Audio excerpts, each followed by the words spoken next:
আয়নাঘর একটা ইতিহাস বিকৃতির ব্যাপার।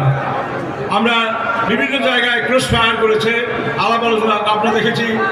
স্বাধীন সার্বভৌম একটি দেশকে রাষ্ট্রযন্ত্রের কাছে মাথা অবনত করা হয়েছে, অবনত করিয়ে তাদের সাথে যেভাবে ভারতের সাথে এবং রাষ্ট্রযন্ত্রের সাথে আলাপ আলোচনা করেই তারা ক্ষমতায় ছিল, আমাদের লোকজনকে হয়রানি করেছে, জেল জুলুম অত্যাচার ভোগ করে।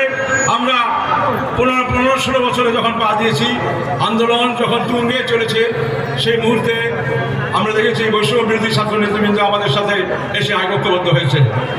সরকারের বিরুদ্ধে কোনো আন্দোলন হয় নাই, আন্দোলন হয়েছে ভোটাধিকার হরণ করার জন্য, আন্দোলন